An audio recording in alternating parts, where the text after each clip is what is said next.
आप सभी का एक बार फिर से स्वागत है इस ऑनलाइन क्लासेस में। क्लास 12th मैथमेटिक्स चैप्टर 4 हम लोग डिस्कस कर रहे हैं। अब यहाँ इस वीडियो में हम लोग एडजॉइंट ऑफ मैट्रिक्स डिस्कस करेंगे। इसके पहले के वीडियोस में हमने माइनस को फैक्टर्स और एक्सरसाइज 4.4 डिस्कस किया था।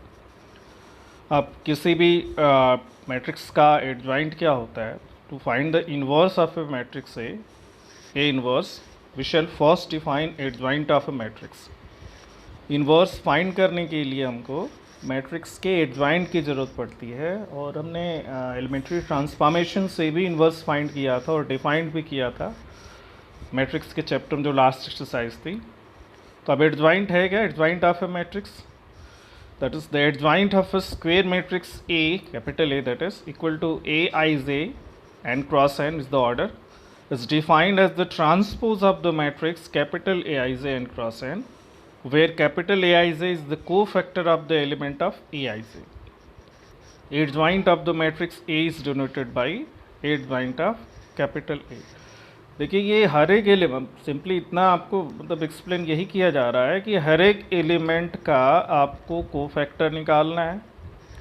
अब उस कोफैक्टर का मैट्रिक्स बनाना है आपको, मतलब ए आई जे स्मॉल, अगर ए आई जे है तो उसकी जगह कैपिटल ए आई जे रखना है। मतलब A11 A12 A13 मतलब capital A1 capital A12 capital A13, इस तरह से फिर से आपको n क्रॉस n का कोफैक्टर का मैट्रिक्स बनाना है, और मैट्रिक्स बनाने के बाद उसका ट्रांसपोज ले लेना है आपको। ठीक है, मतलब जो रोज़ हैं वो कॉलम में आ जाएंगे। तो पहला कॉलम क्या हो जाएगा? A12 A11 A12 A13, ये रो जो है ये कॉलम में आ गई। A11 A12 A13 ये फर्स्ट रो है, लेकिन after transpose it will be A11 column, A12 A13 ये कॉलम हो गया, और ये कैपिटल मतलब को फैक्टर के टर्म में। सिंपली एक बार फिर मतलब वही है कि सारे एलिमेंट का को फैक्टर निकालना है, फिर उससे आपको यूजुअल मैट्रिक्स बनानी है, और मैट्रिक्स बना के आपको फिर उसका ट्रांसपोज ले लेना है कोफैक्टर के मैट्रिक्स का, जो कि एडजॉइंट हो जाएगा उस मैट्रिक्स का। अब जैसे देखिए, ये है स्मॉल A11 A12 A13। अब सारे एलिमेंट का हमने कोफैक्टर निकाला, तो ये हमको मिल गया capital A1 capital A12 capital A13 capital A21, इस तरह से ये मैट्रिक्स हमको मिला कोफैक्टर्स का। अब इसका ट्रांसपोज हम लेंगे तो वो एडजॉइंट हो जाएगा, that is transpose of the matrix obtained by the cofactors, वो इसका एडजॉइंट होगा। आप देखिए यहाँ पे जो रोज हैं वो कॉलम में चेंज हो चुकी हैं।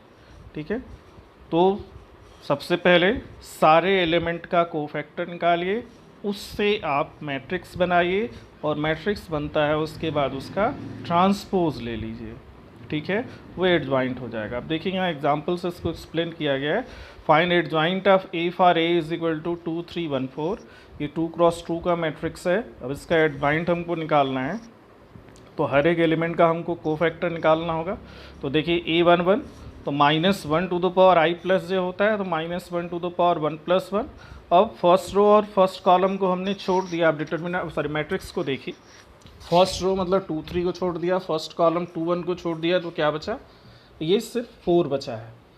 अब 4 बच गया तो इसका कोफैक्टर 4 हो गया, A11 4 हो गया। इसी तरह से A12 -1 टू द पावर 1 + 2। ठीक है, अब फर्स्ट रो और सेकंड कॉलम को छोड़ दिया तो क्या बचा? 1 बच गया। तो ये A12 1 हो गया with minus sign, because -1 to the power 1 + 2 is -1। इसी तरह से A21 और A22 निकाला। अब इसके बाद ये इनके कोफैक्टर का मैट्रिक्स है A11 A12 A21 A22। जब इसका हम ट्रांसपोज लेंगे तो रोज़ कॉलम में हो जाएंगे। तो फर्स्ट कॉलम A11 A12 हो गया, सेकेंड कॉलम A21 A22 हो गया। तो ये 4 -3 -1 2 हो गया।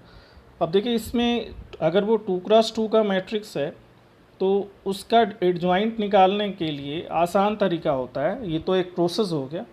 इसमें करते क्या हैं हम कि जो डायगोनल एलिमेंट हैं उनको इंटरचेंज कर देते हैं, और जो नॉन डायगोनल एलिमेंट हैं उनके साइन बदल देते हैं। आप देखिए इस ओरिजिनल मैट्रिक्स के साथ कंपेयर कीजिए, तो इसमें डायगोनल एलिमेंट क्या है? 2 4, और वो इसमें क्या हो गए हैं? 4 2 हो गए हैं।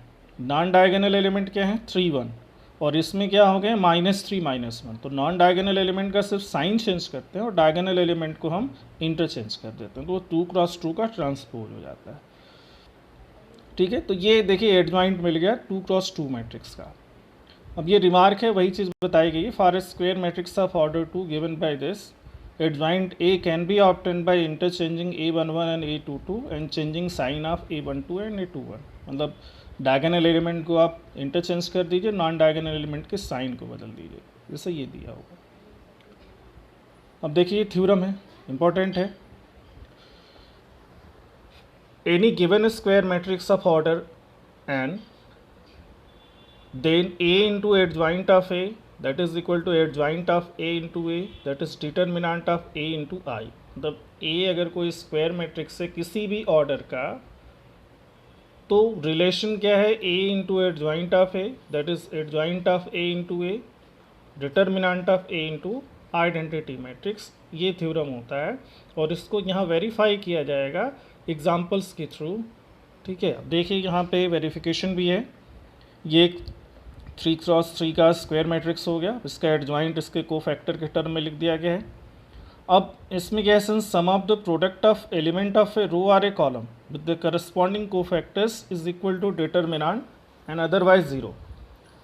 पिछले कोफैक्टर के एक्सरसाइज में एक्सप्लेनेशन में आपने देखा था कि जिस रो के अगर हम एलिमेंट ले रहे हैं उसी रो के हम कोफैक्टर अगर लें और उनके प्रोडक्ट के मतलब करस्पॉन्डिंग प्रोडक्ट का सम निकालें तो वो डिटर्मिनेंट के बराबर होता है। ठीक है, लेकिन किसी एक रो या कॉलम और दूसरे रो के कोफैक्टर या कॉलम के कोफैक्टर लेके हम मल्टीप्लाई करके ऐड करें तो उसकी वैल्यू ज़ीरो होती है। तो देखिए इसी कॉन्सेप्ट को यहाँ लगाया गया है। अब देखिए यही चीज़ यहाँ लिखी गई है, determinant of A is equal to A11 capital A1 plus A12 capital, ये फर्स्ट रो के एलिमेंट और उसके कोफैक्टर लिए गए। लेकिन दूसरा क्या है, फर्स्ट रो के एलिमेंट हैं और तीसरे रो के कोफैक्टर हैं, तो वो उनके करस्पॉन्डिंग प्रोडक्ट का सम क्या होगा, ज़ीरो हो जाएगा। और इसी कॉन्सेप्ट को यहाँ देखिए A इंटू एडजॉइंट ऑफ ए ये अप्लाई किया गया है, तो A इंटू एडजॉइंट ऑफ ए ये आ गया है, मतलब determinant of A zero zero zero determinant. अब इसको आप यहाँ से देख सकते हैं, जब इनको मल्टीप्लाई करेंगे आपस A और एडजॉइंट ऑफ ए को, तो पहला रो और पहला कॉलम आपको सही मिलेगा इसमें, A11 A12 मतलब A11 capital A1 plus A12 capital A12 plus A13 capital A13 जो कि डिटर्मिनेंट की वैल्यू हो जाएगी। लेकिन जब पहला रो दूसरा कॉलम तीसरा कॉलम लेंगे तो दूसरा हो जाएगा, मतलब ज़ीरो हो जाएगा, क्योंकि फर्स्ट रो के एलिमेंट होंगे और दूसरे या तीसरे कॉलम के कोफैक्टर्स होंगे, तो वो क्या हो जाएगा, ज़ीरो हो जाएगी वैल्यू। ठीक है, इसी तरह सेकंड रो फर्स्ट कॉलम का भी ज़ीरो हो जाएगा, लेकिन सेकंड रो सेकंड कॉलम में आपको डिटर्मिनेंट मिल जाएगा। Second row third column zero हो जाएगा। अब थर्ड रो पे आते हैं, third row first column zero होगा, third row second column zero होगा, लेकिन third row third column determinant के बराबर आ जाएगा। ये यहाँ पे आपको ये दोनों के थ्रू इसको समझाया गया, एक्सप्रेशन भी लिखा गया है। तो ये आ गया देखिए A इंटू एडजॉइंट ऑफ ए।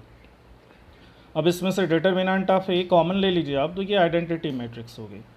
तो ये आ गया determinant of A into I, जो कि वेरीफाई होता है। सिमिलरली हम उसका दूसरा side adjoint of A into A उसको भी मल्टीप्लाई करके चेक कर सकते हैं। तो इस तरह से ये रिलेशन वेरीफाई होता है कि A into adjoint of A is equal to adjoint of A into A that is equal to determinant of A into identity matrix. अब देखिए यहाँ पे सिंगुलर मैट्रिक्स और नॉन सिंगुलर मैट्रिक्स क्या होता है, उनकी डेफिनेशन है। तो square matrix A is said to be singular if determinant of A is equal to zero.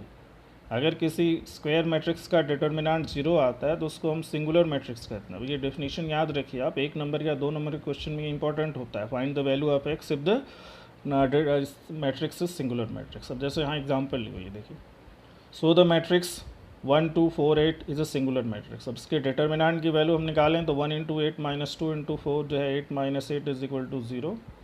तो ये क्या हो जाएगा, सिंगुलर मैट्रिक्स हो जाएगा। अब नॉन सिंगुलर मैट्रिक्स क्या है, जो सिंगुलर नहीं हो नॉन सिंगुलर होगा। तो square matrix A is said to be non singular if its determinant is not zero, determinant of A not equal to zero. जैसे ये है देखिए, so that the matrix is non singular 1 2 3 4। तो अब इसकी determinant की वैल्यू क्या हो जाएगी, 1 into 4 minus 2 into 3, 4 minus 6 minus 2 जो कि ज़ीरो नहीं है, तो ये क्या हो गया, नॉन सिंगुलर मैट्रिक्स होगा। तो किसी भी ऑर्डर का हो, अगर उसकी वैल्यू डिटर्मिनेंट की वैल्यू ज़ीरो आती तो सिंगुलर हो गया, और नहीं ज़ीरो आती तो नॉन सिंगुलर हो गया। अब देखिए थ्योरम 2 है, if A and B are non-singular matrices of the same order, then AB and B are also non-singular matrices of the same order। अब देखिए प्रोडक्ट से रिलेटेड हो गया। अगर ए और बी दोनों नॉन सिंगुलर मैट्रिसेस हैं सेम ऑर्डर के, तो उनका प्रोडक्ट जो है ए बी और बी ए भी नॉन सिंगुलर मैट्रिसेस होंगे सेम ऑर्डर के। ये इनके प्रोडक्ट से रिलेटेड है। नेक्स्ट थ्योरम 3 है, the determinant of the product of matrices is equal to the product of their respective determinant, that is determinant of AB that is equal to determinant of A into determinant of B, where A and B are square matrices of the same order। देखिए important theorem है ये, इसको use आगे किया जाएगा। मतलब दो square matrices हैं सेम ऑर्डर के, तो उनके प्रोडक्ट का जो डिटर्मिनेंट है उनके डिटर्मिनेंट के प्रोडक्ट के बराबर है अलग अलग। ठीक, तो ये ध्यान रखिए आप। अब देखिए नेक्स्ट है, if A is a square matrix of order n then adjoint of determinant of A या determinant of adjoint of A is equal to determinant of A to the power n minus one. ये एक important relation है 1 marks question के लिए। बहुत ऐसे कुछ जो एक्सप्रेशंस है मैट्रिसेस और डिटर्मिनेंट में वो डायरेक्टली 1 मार्क्स में आते हैं। अब देखिए इसको अगर आपको प्रूव भी करना हो, हमने सिंपली रिलेशन लिखा है, इसको यहाँ से आप इस जो थ्योरम है या जो रिलेशन हमने प्रूव किया था ए इंटू एडजॉइंट ऑफ, देखिए कि है A into adjoint of A या adjoint of A into A is equal to determinant of A to the power I. अगर दोनों साइड का आप डिटर्मिनेंट ले लें इसमें, तो अभी देखा कि प्रोडक्ट का जो डिटर्मिनेंट होता है उनके डिटर्मिनेंट का प्रोडक्ट अलग अलग होता है। तो ये हो जाएगा determinant of adjoint of A into determinant of A is equal to whole determinant of A into I. तो ये determinant of A to the power n हो जाएगा, क्योंकि डिटर्मिनेंट ऑफ ए सभी डायगोनल एलिमेंट के साथ मल्टीप्लाई होगा, मैट्रिक्स के फॉर्म है पहले, फिर उसका डिटर्मिनेंट लेंगे तो हर रो से निकलेगा वो डिटर्मिनेंट, और एन ऑर्डर है तो वो determinant of A to the power n होगा। अब लेफ्ट साइड में एक डिटर्मिनेंट ऑफ ए आल्सो है, और उसको आप राइट साइड में ले जाएंगे तो डिवाइड हो जाएगा तो पावर -1 हो जाएगा। तो ये एक इम्पॉर्टेंट रिलेशन है, उसकी प्रूफ की ज़रूरत नहीं है, ऐसे मैंने एक्सप्लेन कर दिया, बता दिया, ट्राई करेंगे तो खुद आपको समझ में आ जाएगा। लेकिन रिलेशन ज़्यादा इंपॉर्टेंट है, ये ध्यान में रखना है आपको। देखिए अब ये एक्सरसाइज 4.5 है, find the adjoint of each of the matrices. अब इस एक्सरसाइज के हम वही क्वेश्चंस लिए जिसमें अभी तक जो एक्सप्लेन किया गया है, जैसे एडजॉइंट फाइंड करना, वही क्वेश्चंस यहाँ लिए गए हैं। तो इसमें आपको एडजॉइंट फाइंड करना है 1 to 2 में, और 3rd 4th में वेरीफाई करना है A into adjoint of A is equal to adjoint of A into A is equal to determinant of A into identity matrix in exercise 3 and 4।